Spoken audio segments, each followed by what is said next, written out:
future officers. My name is Tejas, and I welcome you all very, very warmly to yet another episode of iLead.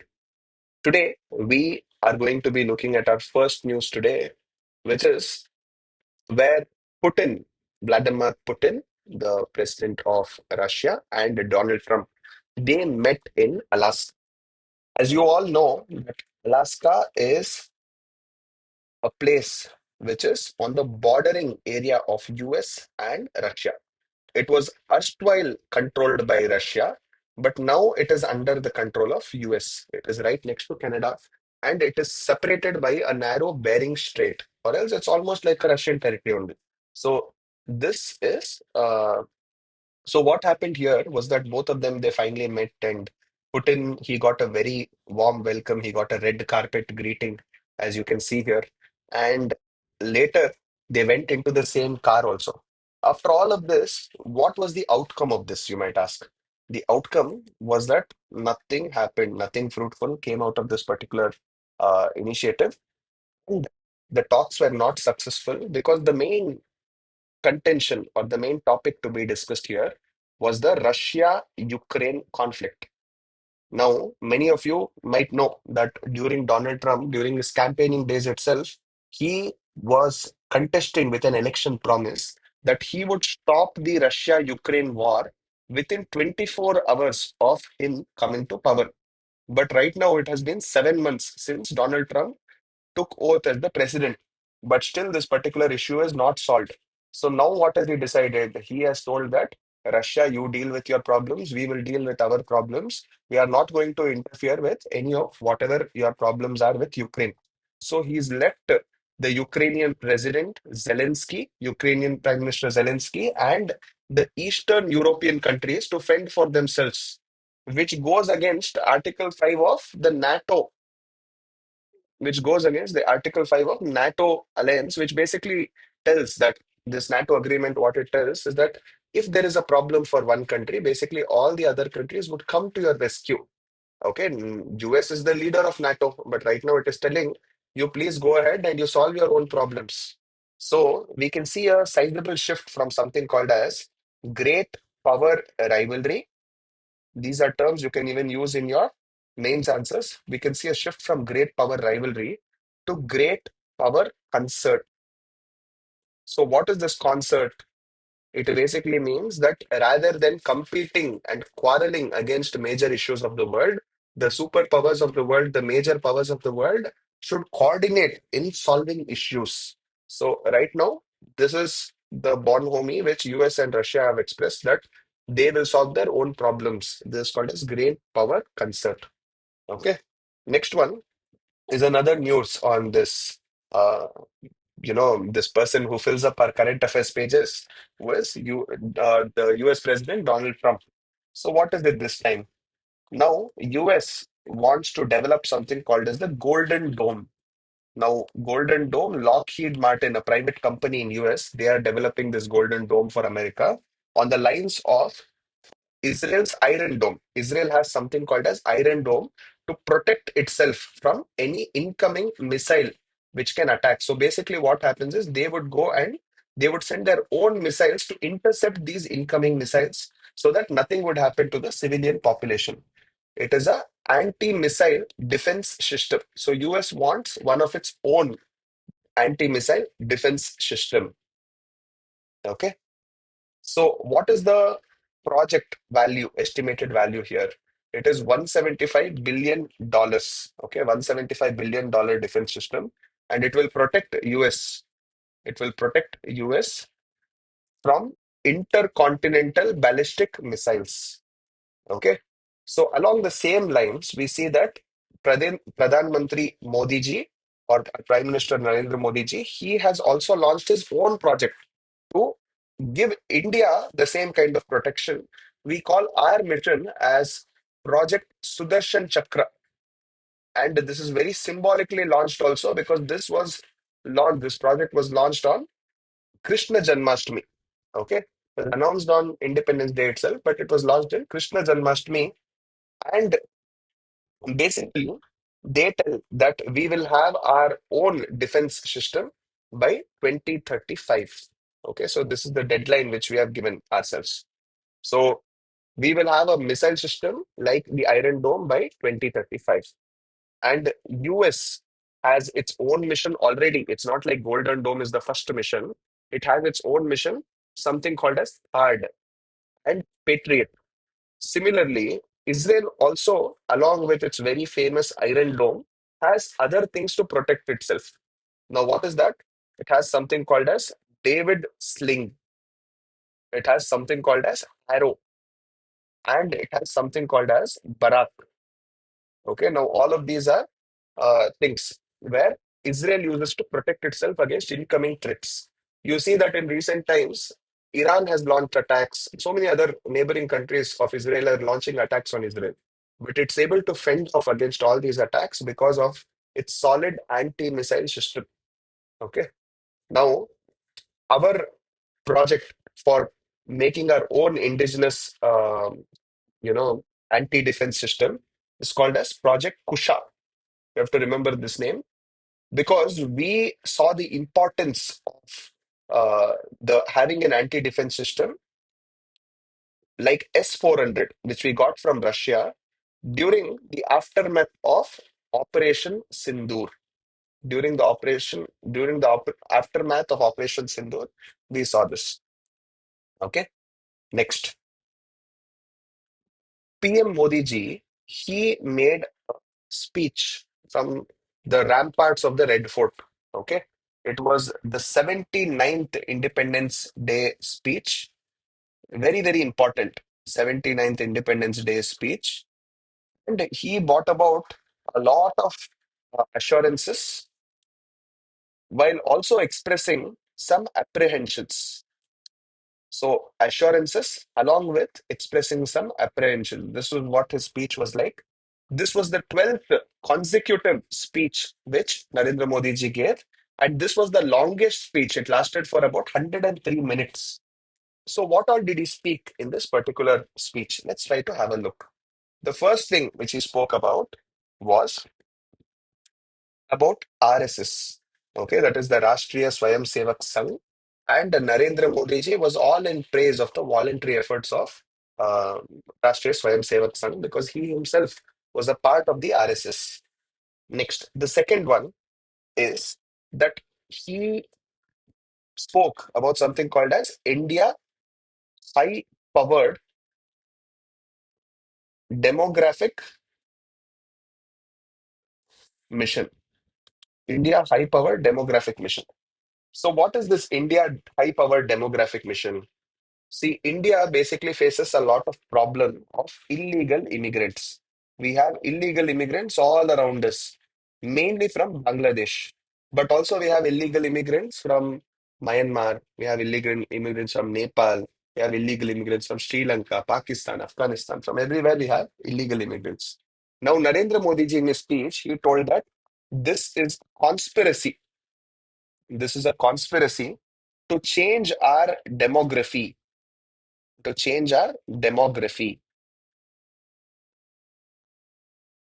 He further told that these illegal immigrants who come to India without any valid documents or people who come to with valid documents and who overstay, they are taking away our employment, they are taking away our healthcare facility, they are taking away our some of them are even becoming anti-social elements. Okay, so this is very, very troublesome because this becomes a demographic manipulation. Try to pay attention to these words because this is what you'll be using in your mains demographic manipulation.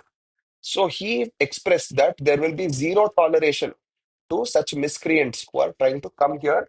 And he expressed concerns that these are the people who are grabbing land from Adivasis who are troubling and targeting our sisters and daughters. Okay. And this further, he told that there will be a very strong, strict action which will be taken right now. Along with this, there is also something where which is called as Mission Sudarshan Chakra, which we just told, which is a missile defense system like the Iron Dome. The timeline for this would be till 2035. By 2035, we aim and we promise to have our own uh, missile defense system. Along with that, Modi ji, he expressed that there would be something called as GST reforms. Now we already have the GST, that is goods and service tax, but then Modi ji told that there would be a next generation reforms, which will be like a Diwali gift from Modi ji to all of us. In this, he tells that we will have considerable consumers will have considerable relief from paying taxes. What is this? How is this? We'll have to wait and watch to get our Diwali gift. Now, the next thing which happened in our Independence Day is that our Honorable Prime Minister, he has launched something called as Pradhan Mantri Vikshit Bharat Viksit Bharat Rozgar Yojana. So, what is this Pradhan Mantri Viksit Bharat Rozgar Yojana? Very, very simple. So, to encourage people to join employment in private sector, he has announced a slew of measures. Okay, so employment in private sector. So, what is this particular scheme all about? He told that he will be giving a rupees 15,000 grant on behalf of the government of India, and it will be a one-time grant. Again and again, this will not be given to everybody. It will be a one-time grant, and it will be only given to the youth who are coming into the private sector for the first time. Okay, if I'm joining or if I'm switching company to company, it will not be given to me. It is only for the youth who come into the private sector for the first time. What is the total budgetary outlay? It is going to be a whopping 1 lakh crore. Okay, 1 lakh crore is announced for this particular issue. Then is seventh important component, which was discussed in our PM's Independence Day speech, is that he told about Atmanirbhar Bharat. Okay, and when I talk about Atmanirbhar Bharat, what I'm essentially referring to is India's indigenous production. So he told that by 2025 end, we will be manufacturing our very own semiconductors. These semiconductors will be made in India. It will be made in India. Okay. And along with this, we also see that semiconductors are responsible for most of the artificial intelligence. Today, we have so many of these artificial intelligence. We have Grok AI, DeepSeek, ChatGPT, Perplexity, etc., etc. Now, in all of this, semiconductors will play a very big role because they are responsible for this artificial intelligence, even acting the way it is acting. They are the intelligence behind artificial intelligence. So you see that in a way, semiconductors, whoever is controlling, they are controlling tomorrow's future and today's world, right? So along with all of this, we also see that the seventh component of this is that Prime Minister, he told that UPI, he wants to develop as a fintech model around the world. Right now, our present statistics state that 50% of all real-time digital transactions globally today, they're happening through UPI. Okay, through UPI, all these digital transactions, 50% of the digital transactions are happening like this. So Prime Minister, he also said that we have to reduce the dependency on foreign technology. Okay. Then after this, one very important thing is that he told that the Indus Water Treaty was a treaty which was signed in 1960 by our then Prime Minister Jawaharlal Nehru ji and Pakistani Army General Ayub Khan. So they had discussed about how to share the Indus water in an equitable manner, and this was brokered by the World Bank. But today we see Pakistan is condemning, and it is in its so many acts, it is doing acts of terrorism. Now, how can we share water to them when our blood is flowing? So, Prime Minister, he made a very powerful statement. He told that blood and water cannot flow together. Blood and water cannot flow together. Okay, it's a very powerful statement which he gave. And he has told that he has suspended this Indus Water Treaty and right now he has kept it in abeyance. Okay, so This is something which you have to know. Along with this, we also see that with respect to energy security, with respect to energy security and critical minerals, the launch of National Deep Water Mission, National Deep Water Mission is there, and National Critical Mineral Mission. So these minerals are usually found deep in the ocean. So we have access to so much of ocean. So if we explore these critical minerals, it will help us in our energy. It is going to help us in our defense, and it is also going to help us with economic security. Okay. So along with this, PM Modi, he made a very, very Gujarati statement. Now, what was this Gujarati statement? He told that for manufacturing and for our indigenous production, we have to use a particular motto. What is this motto, you might ask? Use something called as Dam Kam Dhum Zyada. Okay, so what is this Dam Kam Dhum Zyada? Basically, it means that low prices, high quality. So it is this way of having low prices and high quality. This is the way in which we can go ahead, and this is the way in which we should strive to make all the products which are made in India. Okay, so along with all of this, we also have something called as Operation Kagar. We all know that Naxalism has been one of the biggest internal threats, and it has been harming our country from quite some decades. A few decades back, in fact, 1 decade back, uh, almost 10 of the states in India were called as the Red Corridor area in a very infamous way. In this, these were a hotbeds of left-wing extremism. So, but right now we see that the influence of Naxalism has come down and come down and come down. And right now there has been very, incessant efforts in this direction. Now they are even resorting to brutal force in killing this particular ideology. In fact, they have made a O in this Operation Kagar to end Naxalism by March 2026. So March 2026, we will be ending all Naxalism. Okay, but however, it's there are still some hotbeds, like let's say Chhattisgarh is there, in the Bastar region is there. So these regions, it is still Naxalism is present, but what we want to essentially do is go there and put an end to Naxalism in all its way by March 2026. But you can usually how it works is you can kill people, but can you really kill an ideology which has made people take up this arms? That is a question which we will have to wait and watch on how the government tackles this and what plans and aims it has on really, really taking Naxalism out from the root. With this, we move to the next section. Now, moving on in the next component, which is landslides in this place called as Dharali in Uttarakhand or Uttarakashi. So let me give you a little bit of background on this and then we'll discuss the other aspects.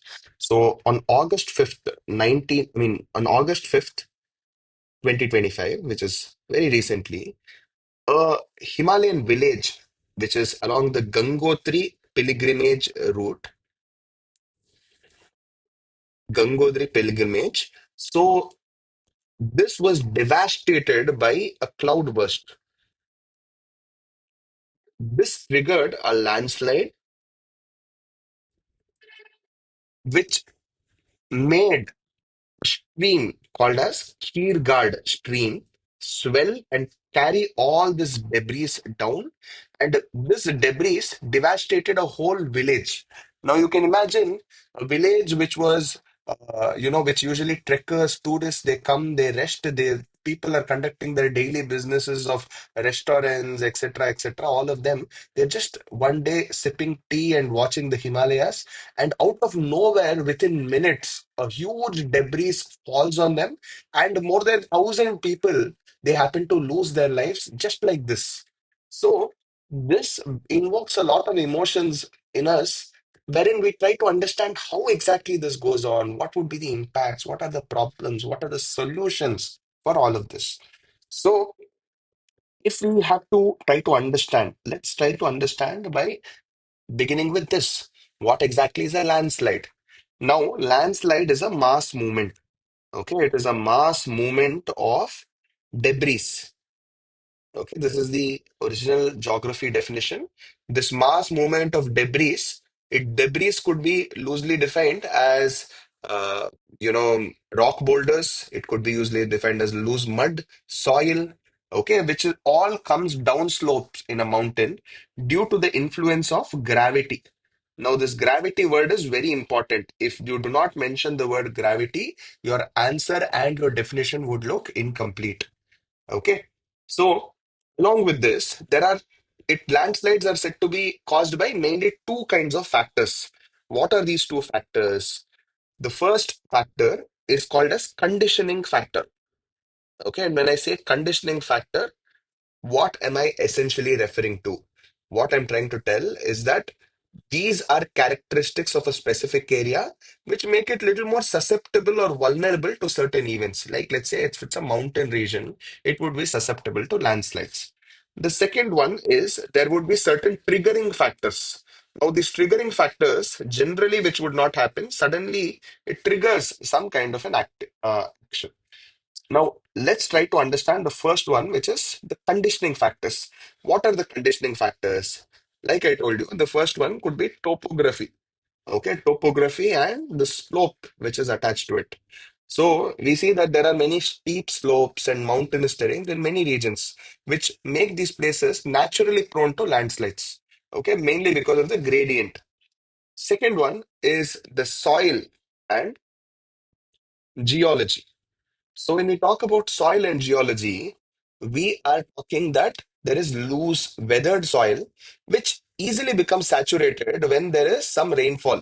So this combined with the unstable and fractured rock formation, this increases the risk of slope failures. The third one is geomorphology. So when we talk about geomorphology, so many times in the mountainous terrains, a lot of the geography keeps on changing. Morph means change. So there is this natural drainage patterns, the river valleys, the loose weathered materials. All of this affects the stability of the land. So this would make the mountainous terrains susceptible to landslides. Along with this, there is the second aspect, which is the triggering factors. When we talk about the triggering factors, what would be the trigger which essentially sets off a landslide? The first one is called as an intense rainfall. Okay, wherever there's an intense rainfall, we see that suddenly the soil, when it is mixed with water, it makes it lose its strength. Suddenly, when cloudbursts happen or huge torrential downpours, this can quickly trigger landslides. The second one is land use change. You all know that so many of these hill stations, there is a lot of land use change which was happening very exponentially. Okay. So when I tell you exponentially, what I'm essentially telling you is that a lot of shallow rooted crops, like let's say plantation crops, wherein tea, coffee estates are booming, they are becoming bigger and bigger. What is all of this? Basically, it cannot hold that level of soil. Like some old essential trees, some traditional trees, if you see a tree like Ramban in Uttarakhand, they were holding on to a lot of soil. All of that is being switched to tea plantations. So where will it be able to hold soil? So as a result of this growing just one type of crop, which is monocropping, what is happening essentially is that we are making these areas which is already prone to landslide even more prone to landslide. Okay, so we can say that this overall weakens the soil's natural balance. So vegetation, if it is occurring in impure strands of trees, it is very good, right? The next one is anthropogenic activities. See, already all of this is happening. Do we stay quiet as humans? Definitely not. We are probably a very loud species as it is. So, when I'm talking about human beings, what are we doing to the hill stations? We are building roads, we are doing quarrying, we are doing unplanned construction. Okay, so this changes the increase, this increases the risk of landslides. Okay. The next one and the last factor here, which we are discussing today, is the atmospheric conditions. Okay. So when I'm making this point called atmospheric conditions, what am I referring to? See, certain weather systems, like let's say a cloud burst or a cyclone. It can bring a very sudden heavy rainfall. So such short bursts of extreme rain, it makes the landslides more likely to happen. Okay, fine. Having discussed all this, what would be the impacts of landslides? The first impact, as we saw in this very village itself, is about 1,000 lives were lost. So there is loss of life. Okay. I mean, 1,000 lives were lost, as in 1,000 lives were displaced, but there can be a loss of life. Okay. The next one. So along whenever landslides happen, landslides usually trap or they bury the people along with the mud and rocks. This often leads to many deaths, right? The next one, second is damage to property and livelihood. So people, they invest their life savings on building a property and establishing some kind of livelihood, running some kind of shop where let's say they're selling some Maggie, but suddenly, out of nowhere, a landslide comes, and whatever way in which they were leading their life, their whole property, their whole life is shattered all around them. Hotels, houses, shops, everything just gets washed away. Roads, bridges, they completely are damaged. Okay, what about orchards, fields, farms? Everything is completely destroyed when a landslide happens. So, will tourism go there? No, tourism will also leave. Huge losses in tourism sector. Okay, if would I want to visit Uttarakhand or Sikkim or some other place if there is a lot of landslide? No, I wouldn't want to visit that place. So what is happening in that area is that tourism is being lost out. Okay, so many families, they are, if they will they stay in that particular location if such kind of disasters keep happening? No, there would be a migration to some other plain area. Okay, wherein already the population stress is very high. So they would end up staying in some relief camps or temporary shelters. Along with all of this, there is also psychological trauma, which nobody talks about. Okay, so psychological trauma, wherein not everything can be measured with money, guys. Okay, so when we talk about this, there is a lot of things wherein individual can face stress, fear, sleepless nights after a disaster. That incident might continue to haunt them. So many continue to relive this particular tragedy in their minds even after so many years. Along with all of this, there is something called as health issues. So when we talk about health issues, we see that many people they develop infections from dirty water, and there is lack of proper sanitation in camps, etc. Then there is environmental damage. Okay, so every time a landslide happens, trees which would have been there for hundreds of years, fertile soil, forests, rivers, everything gets destroyed by the flow of these debris. So this would ultimately lead to the loss of biodiversity as a whole. Fine. Now that we've seen all of this, can we do some measures? Can we do some solutions to address all of this? The first one is implement a land use, sustainable land use practice.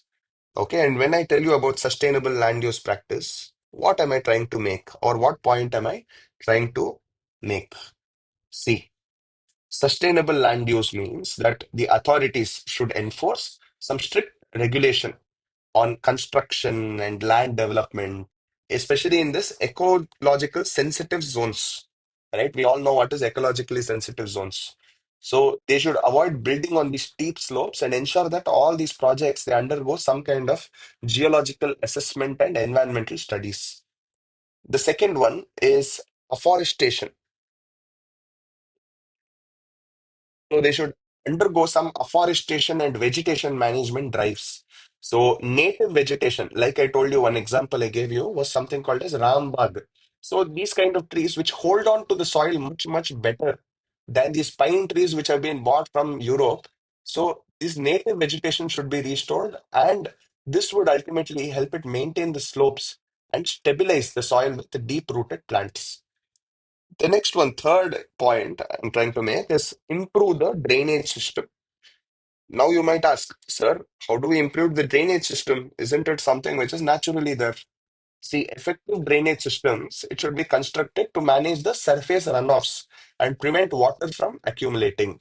Like, for example, if we do proper drainage channels on roads and in agricultural fields, it helps us reduce waterlogging and the risk of landslides. After this, the fourth one is called as community-based monitoring.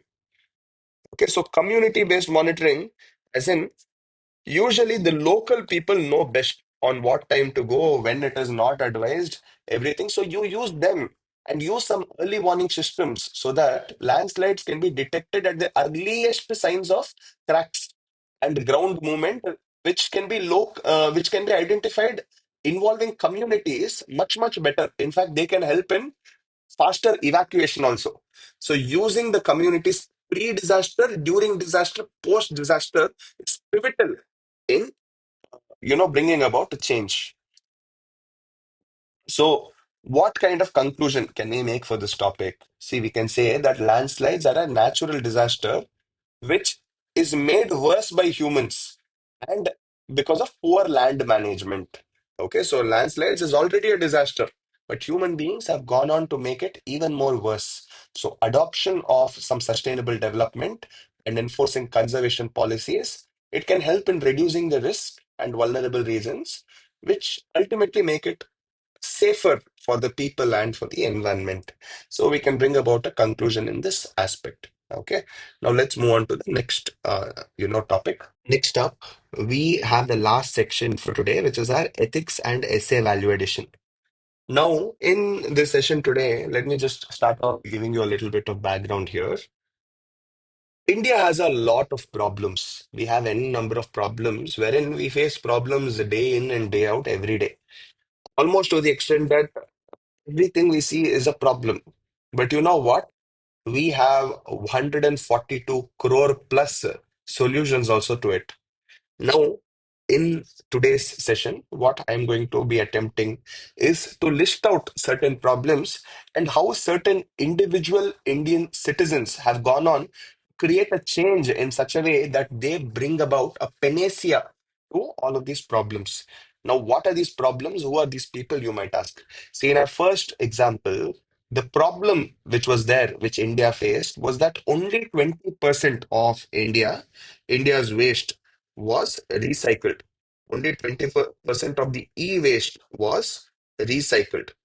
So the solution came through an individual called as Preeti Mahesh. Now, who is this Preeti Mahesh? What did she do? She was basically from Chintan, Delhi, and what she did is is something which truly is amazing. What she did was she trains all these rag pickers, and she was responsible for recycling 8,000 plus tons, 8,000 plus tons per year, protecting so many kids from toxic fumes which were there. So, because of this, she increased the e-waste recycling which was happening. Okay. And then the next one is you have this person called as Arunachalam Muruganathan. So Arunachalan Muruganathan, he is this person from Coimbatore. So he was responsible. So what is the problem which he solved, sir? You might ask. See, 90% of rural homes, especially in the rural areas, they lack sanitary pads. So usually women across the country, they use very unhygienic practices of these sanitary napkins, wherein they're using they are using some cloth, rugged cloth, which are all very unhygienic in nature. So the person who brings about a change in this particular perspective and who brings about a low cost pad making machine, right? So that is Muruganathan. So this Arunachalan Muruganathan, he made these pad making machines in such a way that right now he is employing more than 1 lakh people. Okay. So you might not believe 1 lakh people, all of them of whom they are all rural women itself. So rural women who once considered even talking about such practices as a taboo, as a social stigma, they are working in this industry called as Jayashri Industries. Okay, so it just took one man's courage to bring about such a big change in the people's life. So this person was from Coimbatore. So I have to remember Arunachalam Muruganathan. Okay, so He's also very famously called as the Pad Man of India. You might even see him in Akshay Kumar's movie, which is called as Padman. Now, the third one is Binish Desai. So, who is this Binish Desai? What problem did he solve?